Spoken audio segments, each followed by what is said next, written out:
We moved it.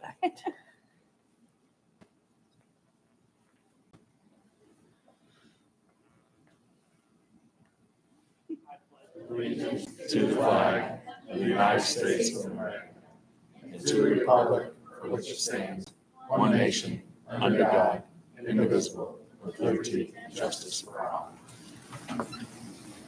Thank you, guys.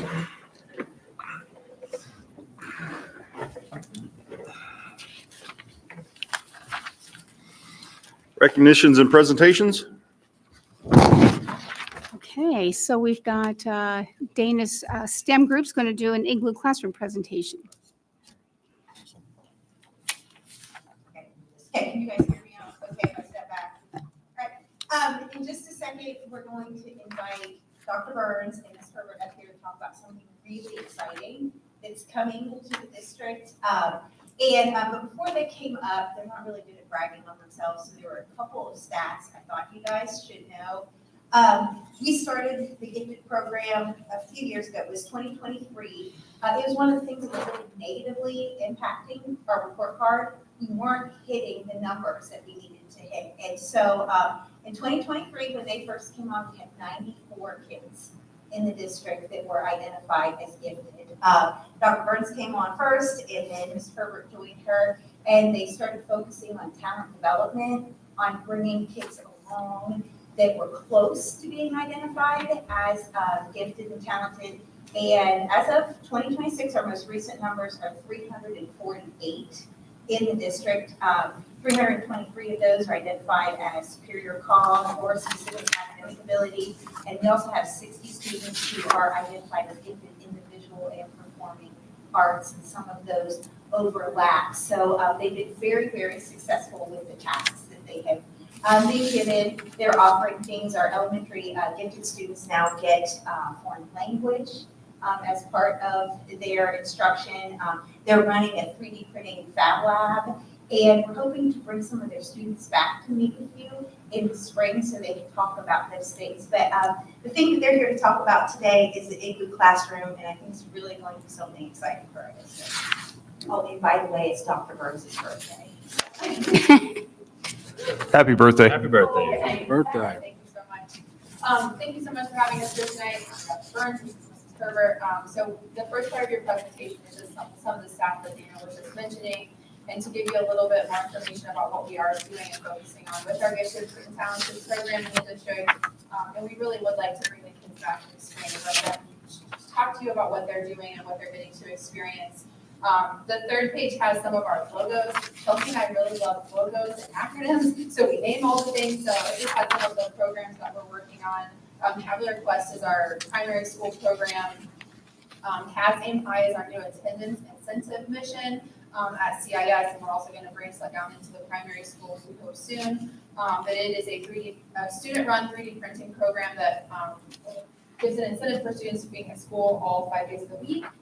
The Fab Lab also includes that and has some other things. And then the Pathway Project is something we're getting ready to roll out with our middle school students to help them prepare for what classes they'd like to take in high school and what they'd like to do after high school. The following page has just a list of the programming that we provide within our Gifted and Talented program. We are really excited about offering book club, foreign language. We participate in the Ohio Code Scholars program, which is a statewide program now. And then we have all of our students are working on passion projects, so we're excited for you guys to get to see those in this program, and we work to always bring new things to the program. And we have talked a lot about experiential learning. And so when I taught STEM in the middle school 9 years ago, one of the things that we got to do that year was we had written the STEM program in 8th grade around 2 major topics, the ocean and space. And so the first day of classes, I was going over the curriculum, and one of the students said, "That's really great, Mrs. Burns, but I've never seen the ocean." And I was like, oh man, sucker punch. So I went to Alyssa and Dana and Debbie, and I said, I would really love to take my friends to the ocean. And so we did. We took them to Assateague Island that spring.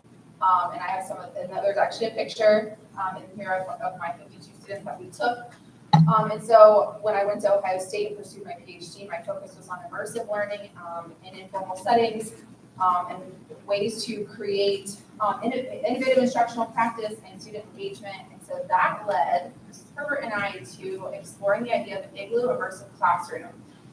They come in different shapes and sizes. Ultimately, we went to the Chillicothe Education Foundation with their endowment to support STEM education in the district. And we presented it to them, and they have approved to purchase us a 20-foot cylinder immersive classroom. I have included in your packet the information about it, but it provides a powerful platform for experiential learning that places students inside rich, interactive environments that connect academic content to real-world applications. There is an opportunity for us to take our kids to space. There's an opportunity for us to take our kids to Egypt. There's also an opportunity for our career tech students to be able to complete training within the igloo. So there are programs that would allow them to create or experience real-world training inside this immersive classroom. It's 20 foot in diameter, so it's large enough for an entire class to be in all at one time. There are pictures in here of what it would look like. We are getting floor projection, so in a couple of the pictures, you'll see that the floor is black, but the projection on ours will actually cover the floor. So there are a couple of other pictures and videos I would love to share with you at some point when we have a little bit more time, but we are just so very excited about this opportunity. It's housed at CIS upstairs in the library media center area for a couple of reasons. Number one, the space is large enough because it's obviously 20 foot in diameter, and then also kind of a central location that all students across the district will have access. As I mentioned earlier, Mrs. Herbert and I really enjoy acronyms and naming things, and so we have come up with naming the CASTLE, which stands for Cavalier Advanced Simulation and Transformative Learning Environment. We're really excited about this opportunity. We're thankful to the CEF board for being willing to hear our crazy ideas and discuss them with us and allowing us to present the research behind immersive learning and what we think it can do and impact for our students. And we would love for you to host a board meeting inside of it. That would be awesome. It would be, you could have it anywhere you'd like. So we are in the process now of going through all of the things of getting it ordered and all of the information. But the goal is to have it installed this summer. Thank you so much. Oh, yeah, so the Education Foundation Board recognizes the situation that we're in and the magnitude of a purchase like this, and they are going to do the PR in terms of the purchase and the donation and all of those things. So they are very aware and understanding of what we're going through, but to have an opportunity like this, there aren't very many in the country. There's one close to Toledo, and there's one at Michigan State University. There's a large one in Texas. There's one in Pennsylvania, but for a K-12 school district like ours to have one of these, it just doesn't happen. So we're just so very grateful to them and just really excited about the opportunities that it's going to bring for our kids. That's fantastic. Thank you. Thank you.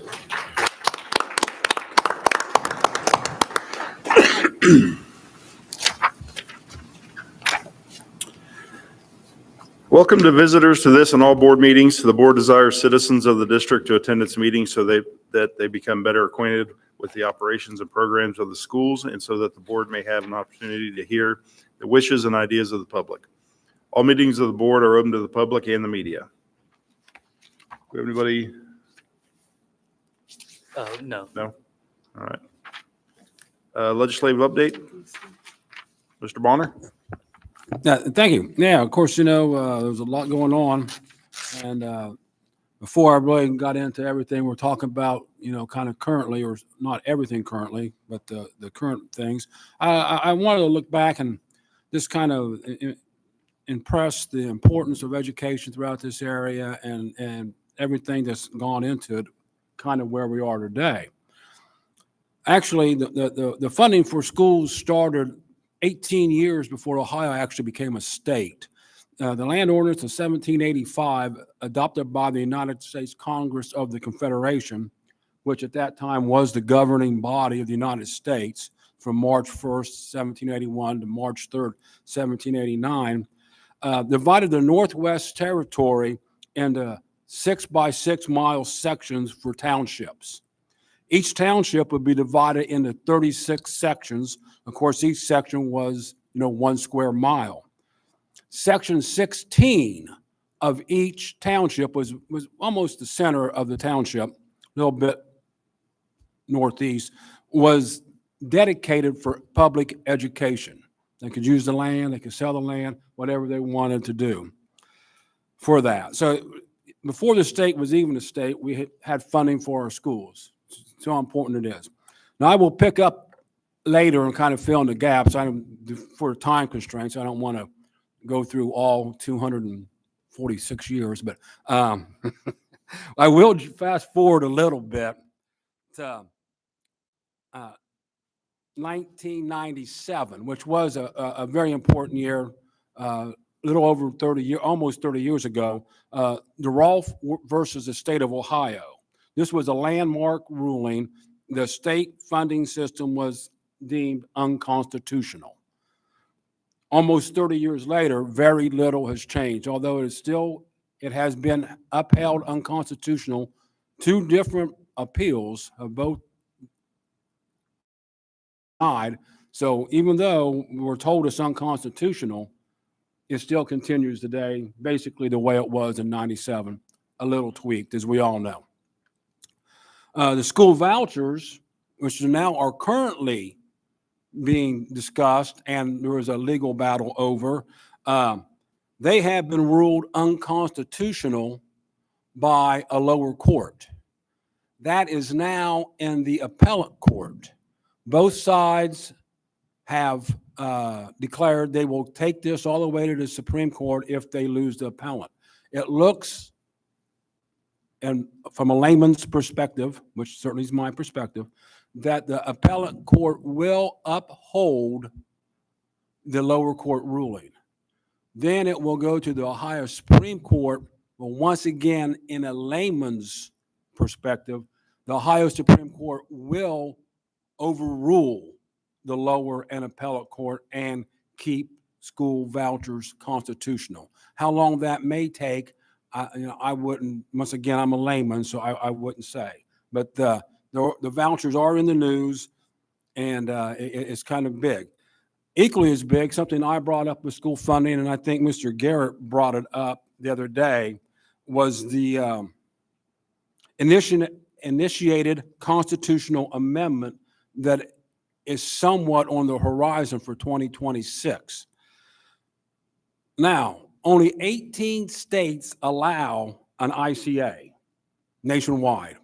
And currently, there are only 3 issues that will hit the ballot nationwide, 1 in Colorado and 2 in Nevada. In Ohio, for this to take place, Ohio needs to get throughout the whole state, 10% of the vote casted for governor in the last gubernatorial election. So that was 2022. So for Ohio to get this on the ballot, they need 413,487 signatures, because last gubernatorial election, there were 4,134,870 votes cast in the governor's election. So it is a daunting task. Will they make it? Will it peter out? I don't know.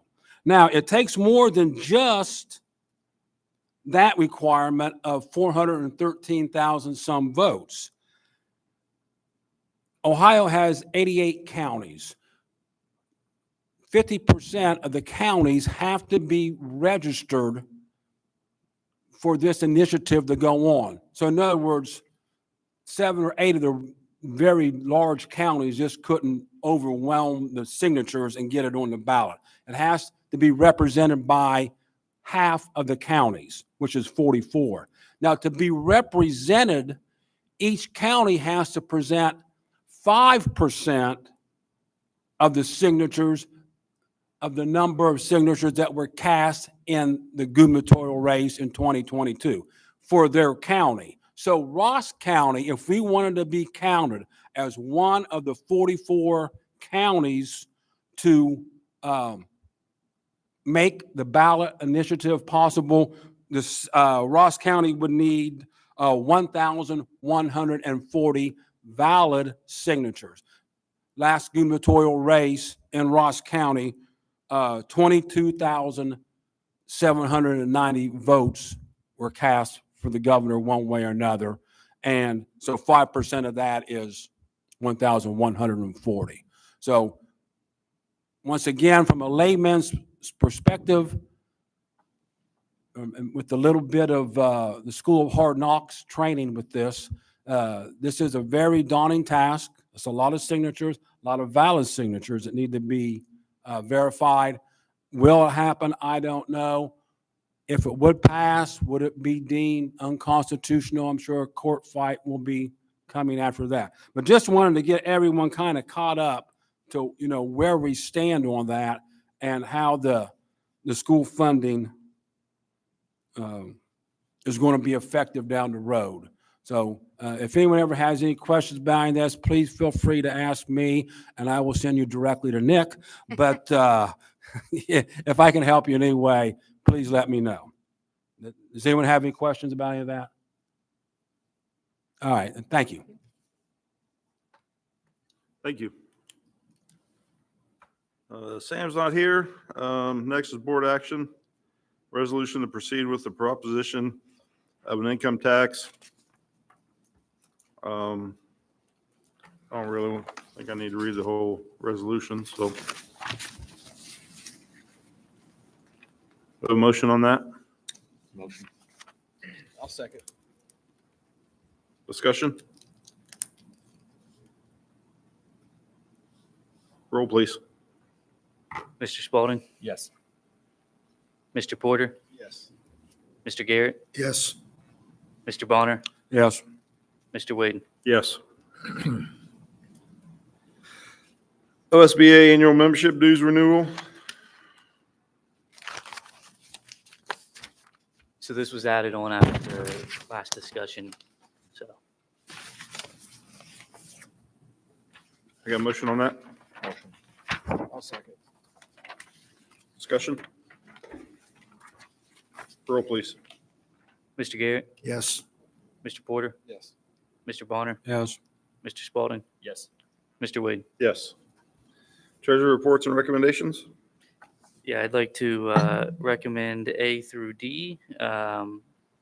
D is the donations that we received. We received a $250 donation from McDonald's to CHS Athletics.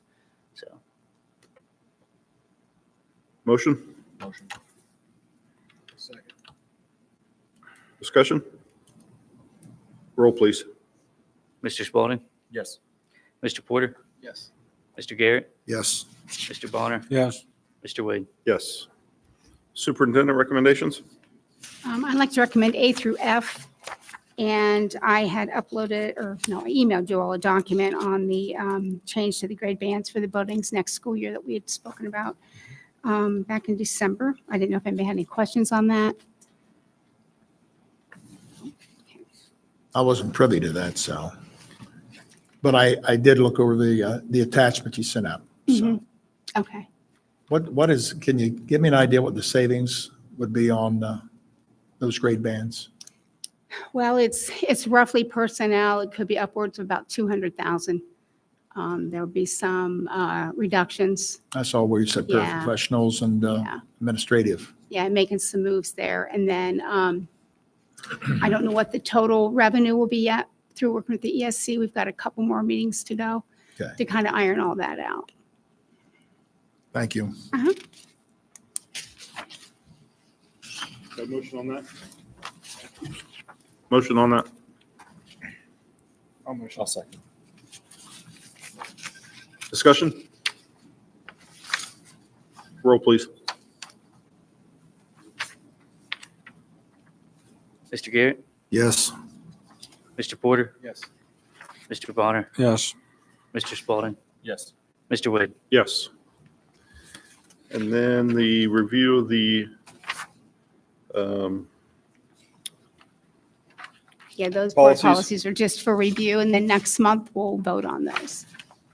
So we had a discussion with Holly Reedy and I don't know the other lady's name. I can't remember who the other one was on there, but they recommended kind of working through our policies to align them better with kind of best practice with OASB. So that's kind of what this is doing. So Yeah, Jamie's setting them up differently, so when you get them in the B drive, she's going to make it simpler for you to identify what we're taking out and what's being added in. So I think you'll see that on the next round there. discussion and informational items. I have one thing. We met as a financial review committee on, I believe it was, can't remember exactly what day, but yeah, Wednesday of last week, to discuss the forecast and the necessary cuts from a level, from a high level. And so after discussion, we discussed at the prior board meeting where I'd feel comfortable at being, but after discussion with a couple of the board members on that committee, they decided that approximately 3.9 million would be a sufficient number to get more to get more sufficient as a in a forecasting standpoint. But like I said, there's a lot that still needs to unfold. The board would still have to vote on everything. That's not a hard number. That was just a discussion from a high level and can always be altered depending on the board's wishes and what they decide. So figured I'd loop you into that conversation. If you guys want to learn more about what we discussed from a detailed aspect, please come and meet with me and I can go over that. But if there's anything else you guys would like to see, please let me know as well. Could you plug those numbers into the forecast so we can see what it looks like down the road as a hypothetical? Yeah, Okay. and I can do that pretty quickly. So if there's any hypothetical scenarios that you would like to see as a board, from a levy passage to increased enrollment, decreased enrollment, or even the state phasing in the formula, I can show that. I will have a forecast due at the end of February, which will show my professional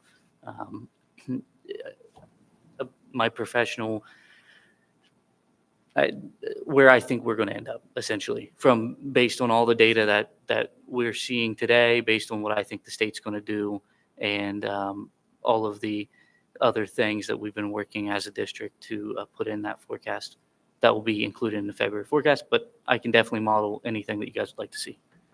Me personally, I'd like to see what the forecast looks like with that 3.9 cut and everything else as it is, because I don't want to get into putting the levy or anything like that in there right now because that's just so up in the air. So I think for me personally, I think it would be beneficial for me to be able to see that. I can do that. Yep. May I ask a question? Sure. So obviously, we've got staff who want to know, what's going to be happening. And I need to prepare the resolution to enact the RIF with CEA for the February board meeting. So I don't know if you want to have another meeting to kind of finalize that number so I can start letting people know, or where do you want to go from here? But I do have to have that resolution prepared for the February board I meeting. think we're going to have to. And then Okay. what's the timeline on that forecast, seeing how that shakes out? I got the names earlier today, so I can get that incorporated into the forecast as quick as possible. I can get it done into this week, and we can discuss it next week. So what time frame do we need? Sorry.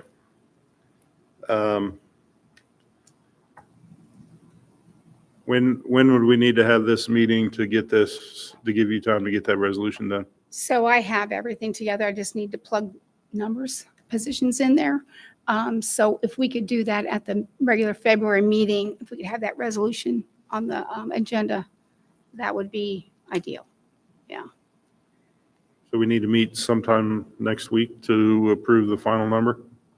Or any time before the February meeting. For OPSI staff, we don't have to have a resolution because their contract doesn't require that.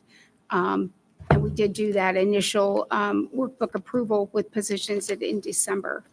So I can work off of those, but I'd rather just know all the positions so I Sure. can meet with everybody individually, and that'll take some time. And we did not change the February meeting, correct? No, Correct. it's still the 23rd. Okay. So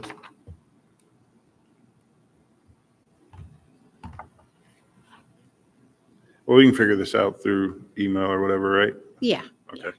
So we'll have to look at getting another meeting before the 23rd.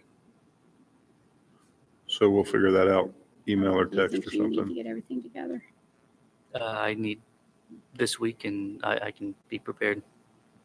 anytime? Yep. After the middle of next week? Yeah. Okay. So we'll figure out that date to come. Yep. Fair enough? All right. That's good. All right. Board member comments? I'd like Yeah, to- go ahead. I'd just like to recognize the people working on this. Deb and Nick, I know this isn't an easy job to figure out how to get to 3 million, 3.5, 3.9. I can only imagine how challenging that is, both from a personal level and a business level. So I commend you and then everyone else that's been helping you with getting that number.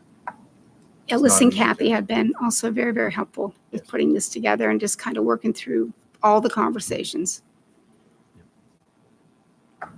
Yeah, Alyssa and Kathy have been very helpful to me, as have both of you. So I appreciate it.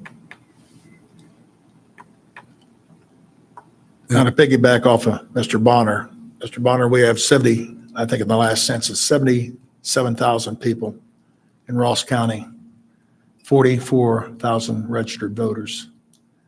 And we struggle to get 28,000 people to vote. Yeah. So, I know. We did. Yeah, thank you. I agree with both what Joe said. Thank Nick and Debbie for a tough task and what they still have to do. And certainly, as Mr. Garrett pointed out, we need more people involved in our political process. It would be great if we had that involvement. And I was just going to say quickly, thanks, and it's been a while, but thanks to all the first responders out there at the Unioto Chillicothe game. Coach Kello had a medical emergency. I think he couldn't have gotten better or more prompt medical attention than what he did. I don't know exactly who was involved, but thank them all very much. And then give all the credit in the world to Coach Beard, not for winning the game. Once something like that happens, nobody cares about the game, just to get everybody healthy and safe. But he was able to keep the team under, kind of calm under very difficult situations, keep them focused and keep them on the task at hand, which was nice, but it really didn't matter much when you looked at the big scheme of things. So thanks to those first responders, and Coach Kello is doing much better, and we're all glad for that. And that's the main thing. And right now, everyone stay warm and safe out there. Thank you. All right. Motion to adjourn? I make a motion. Second? I'll second. All in favor? Aye. Thank you all.